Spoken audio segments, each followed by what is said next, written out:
Hello everyone, welcome to Hard Fork, where we talk about all things crypto, everything blockchain. I'm your host Shantanu. We are watching a very special series called Women in Blockchain. On the show today, we have an award-winning entrepreneur and a self-taught techie who has been in the field of technology for about a decade.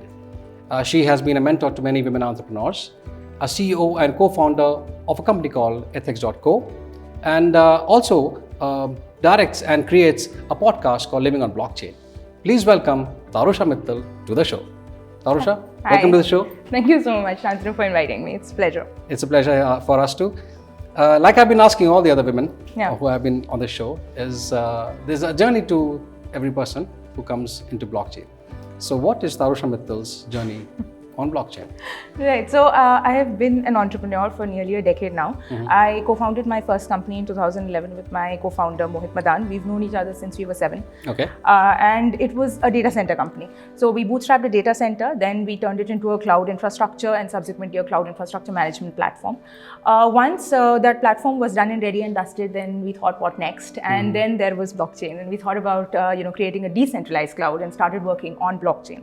So in 2017, we co-founded this company, and we are incubated in IIT Delhi, and that is how that is basically the chronology of the entire journey.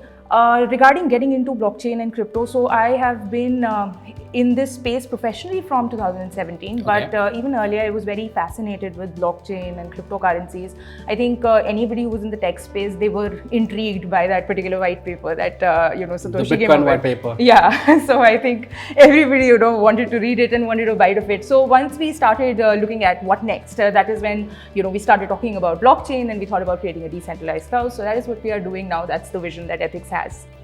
Amazing. So, you said you are being, you've been incubated at IIT, right?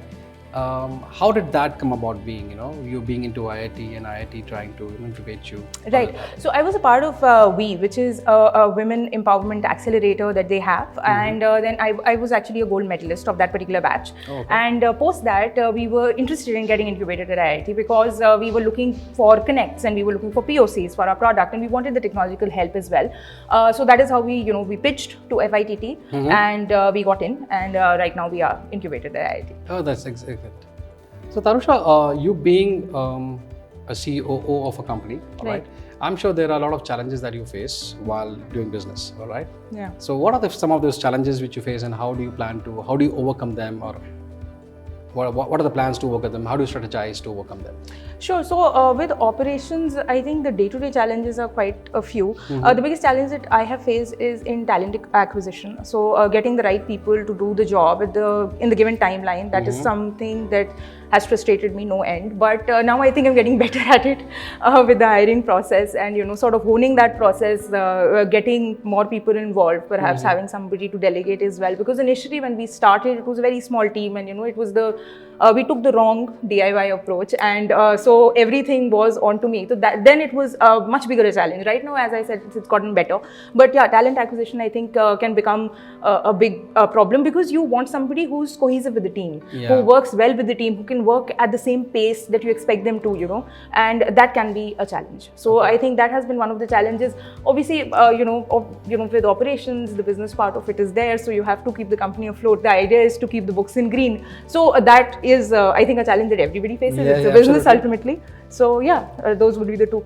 So I think you've hit the finger on the right, or hammer on the right nail. Is basically the talent acquisition part, because I have had interactions with many people in the community, and they say that talent is an issue, especially for people who are getting into blockchain per se. Right. Yeah. Is that a problem also? I mean, it is talent definitely. in blockchain per se, blockchain tech. Definitely. Okay. So I think that there are a lot of graduates, they might not be armed with the right skills, so they seem to think that they study and they have the right skill set to perhaps get that job, but they don't have the right skill set which would make them employable per se. I'm not, perhaps I'm sounding very pessimistic. There are right people as well, but I am just trying to talk about, the challenge per se here.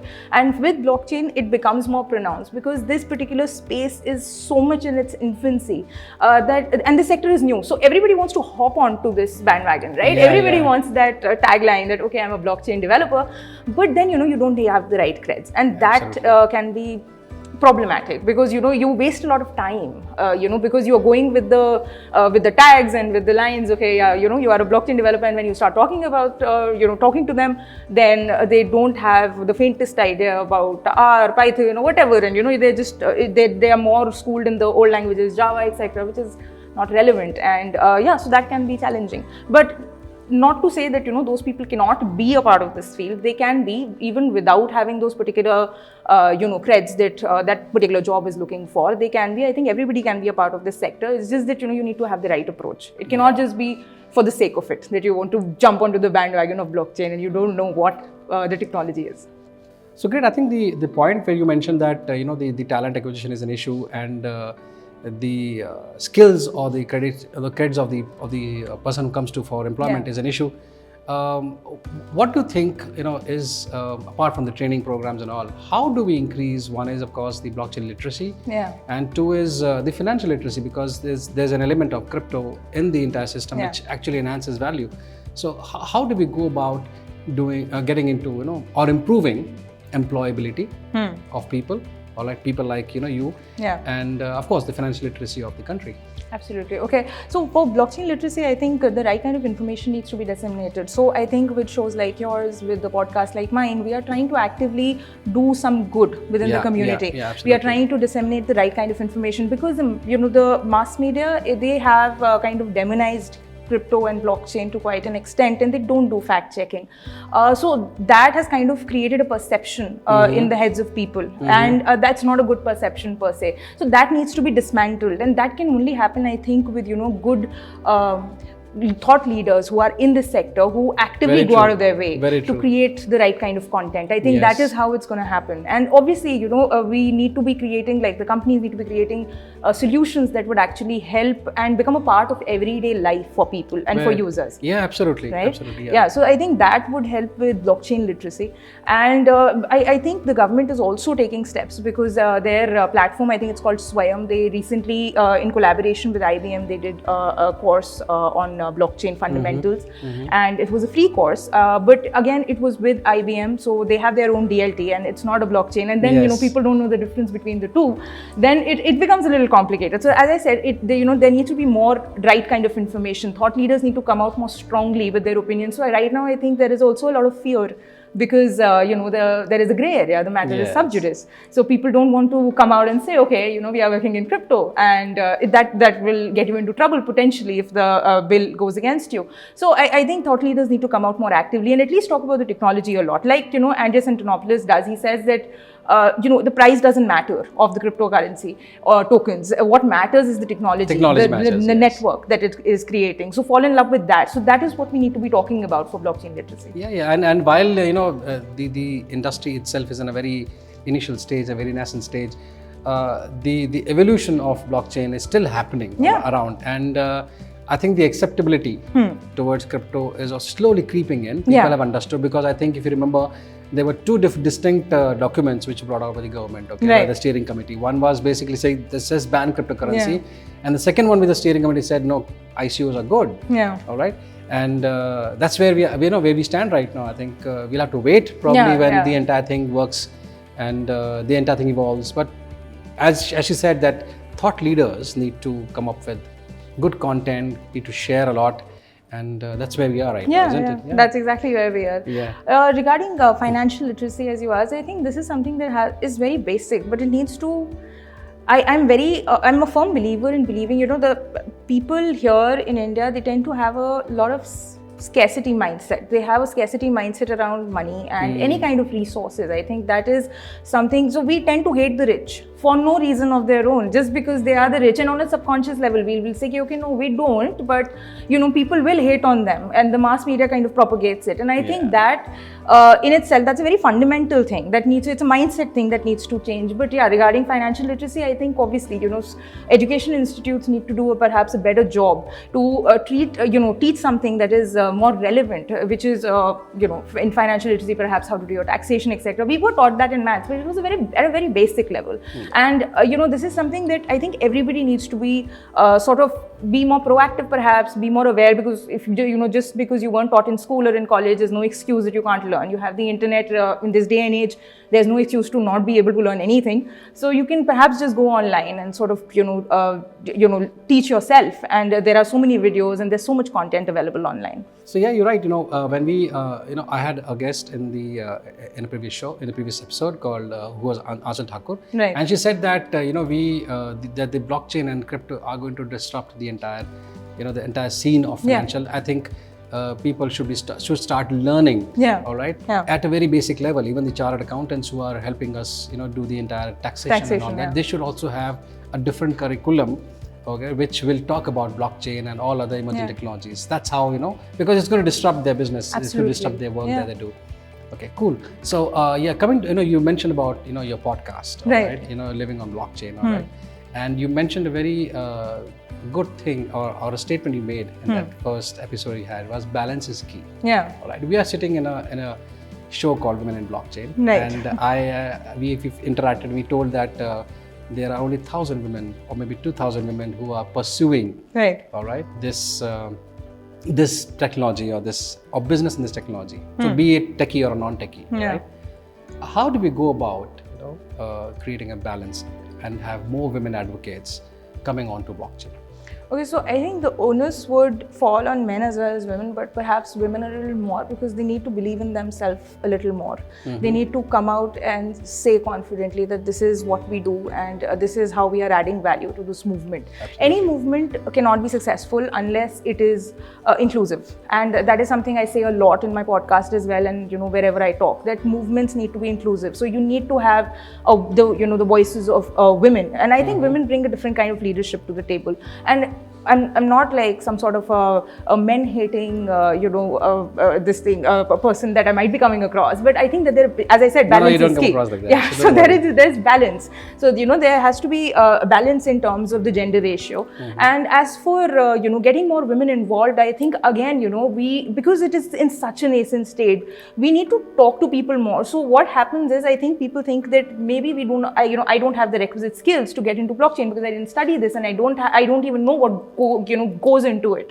So they need to understand that we do not just need coders, we don't just need developers, we need all kinds of skilled people to join this movement. Yes. It's not just for the coders, it's not just for the people who are writing programs, it's for everybody, and they need to understand that. And I think, as I said, the onus is first to take responsibility, educate yourself, understand that this movement is for everybody. It is going to, as you said, disrupt so many sectors, and especially with cryptocurrency wave, obviously the financial sector will get disrupted.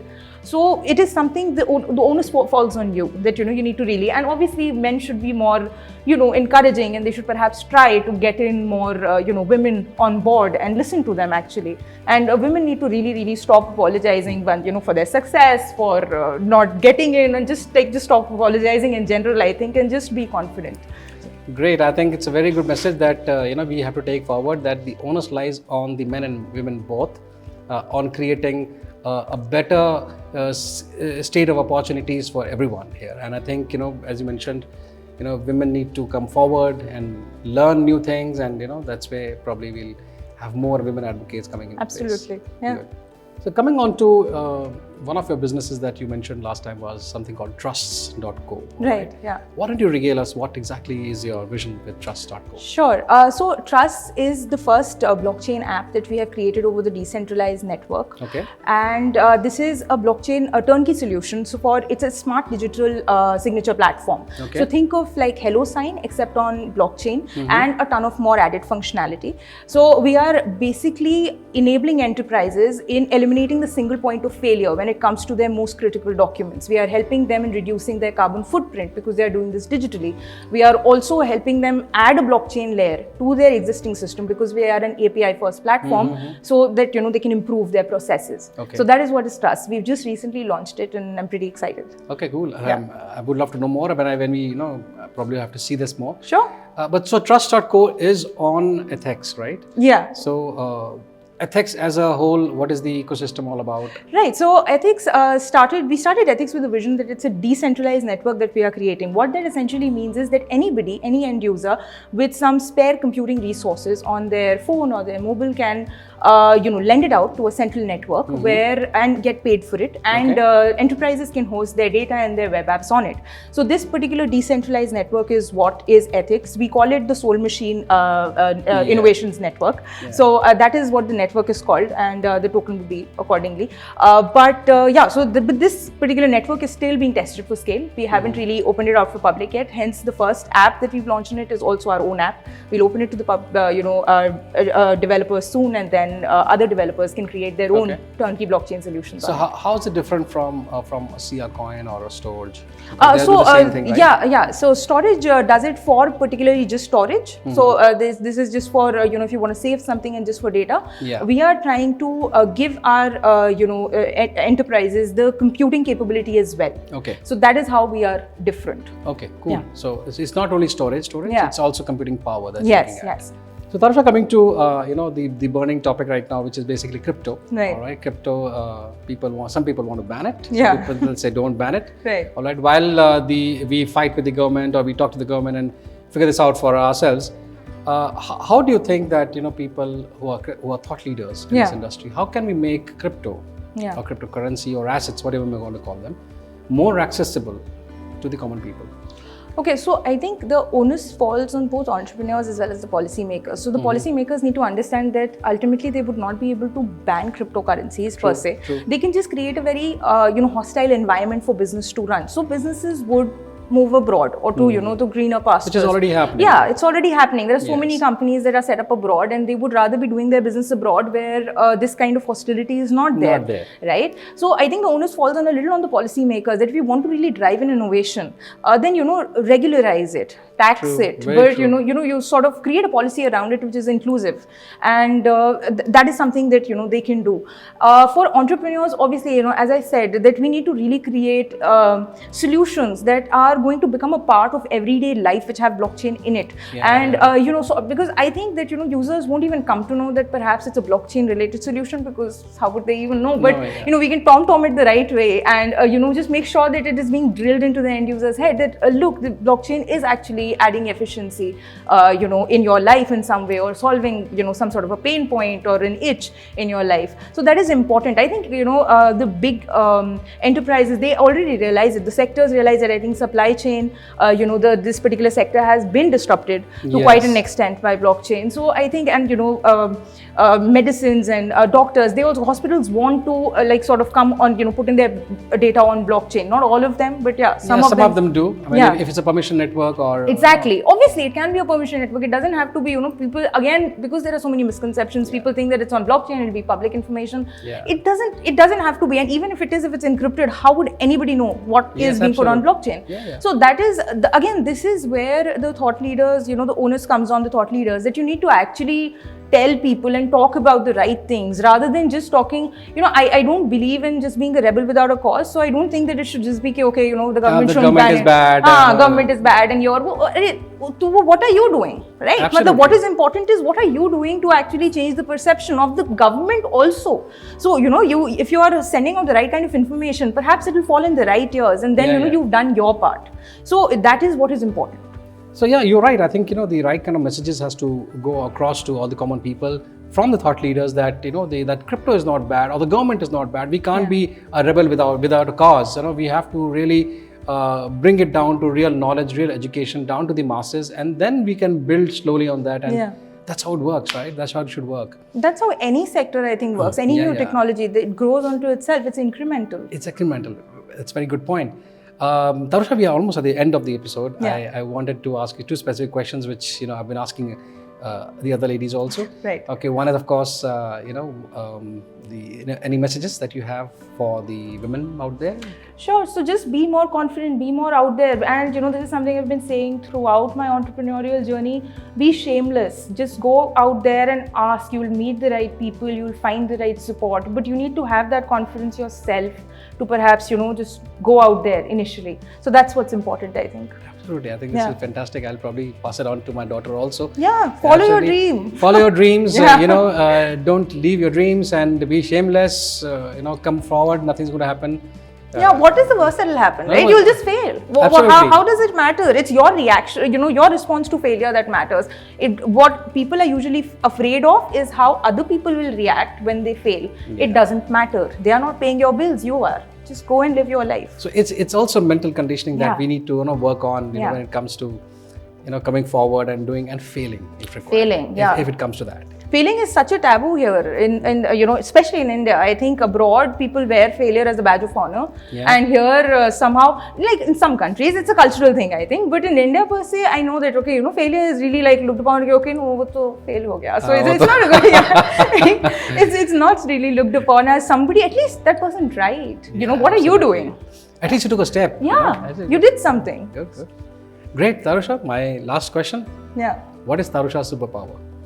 What is your superpower? I think I've become an operational, regarding taking care of operations, I've become a ninja that way. Like if you throw any problem at me regarding business, how to solve it, I'll figure out a way to, get beyond it. And that is what I tell the women, who come to me for mentorship, etc. That, I've built businesses, I've failed, I've succeeded moderately. So I know how to scale. And if there is a problem, then I think I'll be able to figure out a solution. Great. So, yeah. So I probably take some leaf from this experience that you have. I'm sure the women outside will also take the leaf from the experience that Tarusha has. Yeah. This is all we have for today. Tarusha, thank you so much for coming down and on our talk.